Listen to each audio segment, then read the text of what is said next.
Hey guys, I wanted to take a little video and talk to you about your nutrition, some of these lessons that we've been going over during our 8-week challenge and why they're so important.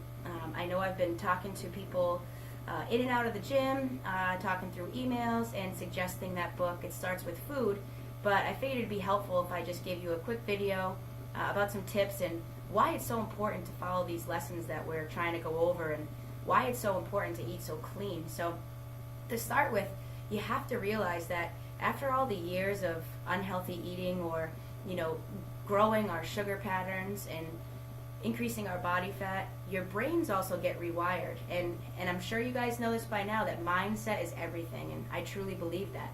But going deeper than mindset is into the brain. And when we eat food, it not only affects our gut, our body fat, it also affects our brain and how we operate and how our hormones function.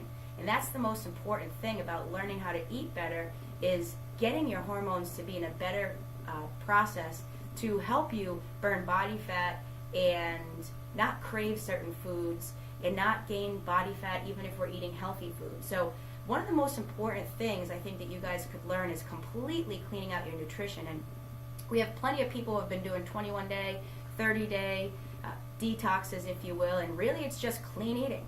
And we're really trying to get you to stick to the main 3 or 4 topics of food, which would be clean protein, vegetables, fruit, and healthy fats. And my biggest tip to you would be increase your healthy fats. A lot of people just aren't getting enough of that. And when we hear the word fat, sometimes we're automatically scared. And it's not a bad thing. There are healthy fats out there.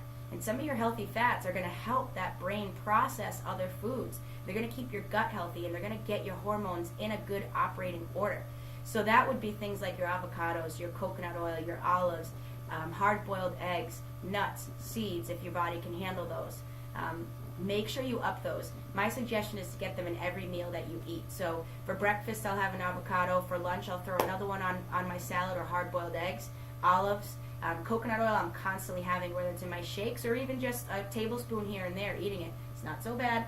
And for dinner, again, I throw whatever I need to into that meal.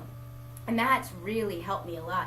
That helps you feel satisfied when you eat, because we're so used to carbohydrates filling us and getting us to feel bloated and stop eating. But I'm telling you, if you clean out your nutrition and add those healthy fats, you'll have that satisfying feeling, okay? And we want to eat more veggies than fruit. And again, this is going to help clean the gut, but it's also going to give us the fill of carbohydrates that we need. These are healthy carbohydrates, okay? You don't need those from your starches, your cakes, your chips, your cookies, your crackers. The reason why we have those is because up here. And remember when I said, if we clean out that nutrition, what we're essentially doing is cleaning our brain of the certain patterns we're used to where we crave sugars and we crave carbohydrates. And once we can clean that up and get those hormones operating properly, you're going to start to use body fat as fuel versus having this overwhelming feeling of needing to eat more and more and more and more. And so processed foods, protein bars, for instance, are still considered somewhat of a processed food. If you're used to having those routinely, or some side of carbohydrate at least once or twice a day, whether it's a sandwich or whether it's a potato with dinner or rice, that makes your brain want it more. And when you run out of that sugar fuel, because carbohydrates break down to sugar, when you run out of that fuel, your brain says, I need more, I need more. So even if you think you're making a healthy decision to have another protein bar, you're not, because it's up here that's being affected, not just your body. So you think it's a healthier food, it's better than some options, but it's not changing for your brain, because your brain doesn't know the difference between a protein bar and a bag of chips. Your brain doesn't know the difference between a protein bar and the serving of rice or the over serving of rice that we have for dinner. Those break down to sugar the same way, and our brain craves it. So the amount that we have is important, and the type of carbohydrates we have are important. And you really want to get most of them from vegetables and some fruit, okay? Again, this is going to help rewire your brain and line your hormones up to operate properly and break down the food, okay? It's going to keep your blood sugar at bay, which is really, really important. Keeping your fruit limited is also important. The good part about it is it's a natural sugar. Bad part about it, it's sugar. So again, your brain doesn't know the difference between a Snickers bar and too much fruit. It's going to break down to sugar. And once it's run out of that sugar fuel, maybe you used it working out, which is a healthy thing to do. But once it runs out of that sugar, no matter how you burn it, Your brain is telling you to go get more, go get more, go get more. And sometimes we have too much of it, or sometimes we pick the bad stuff. So clean out that nutrition and limit your fruit intake.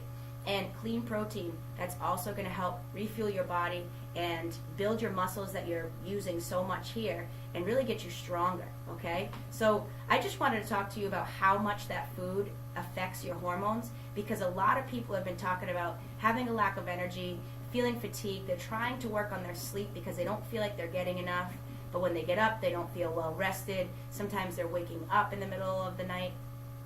The other things that we're doing are eating 10 times a day. I'm a culprit. I used to say, I need to eat 10 or 12 times a day. You know, once every 2 hours, my body's craving it. That's because I was having a lot of processed stuff, whether it was a bought protein shake, a protein bar, too much fruit, whatever it was. My brain wanted more every 2 hours. And I was to the point where I was waking up in the middle of the night to eat. The way you can change this is cleaning your nutrition, okay? So if you want better sleeping patterns, you want more energy, and you want to feel better, look great, have better skin, work harder in your workouts, feel like you're getting stronger, then you need to clean the nutrition. That's why we tell you to get rid of those starchy carbs. That's why we tell you to limit your fruit. That's why we tell you to increase your fat intake and to make sure you're having protein at every meal as well. So hopefully that's a little bit more of an understanding. If you want to get down and dirty to the science, I'm happy to explain it to you, but I know a lot of people have said that that's just tough to understand, and sometimes we just avoid what we should do because it's too hard to understand. So hopefully I broke it down to you. You need protein, healthy fats, lots of veggies, and limited fruit. Nothing else is needed in your diet. And I suggest that you do this for a good 21 to 30 days, and also limit that alcohol intake during those 20 to 30 days. All right? Good luck to you. And I really hope that you can find a way and have a light bulb moment so that we can help our brains, help our hormones, help our bodies lose body fat. Good luck with it. Let me know if you have any questions. You know I'm always here.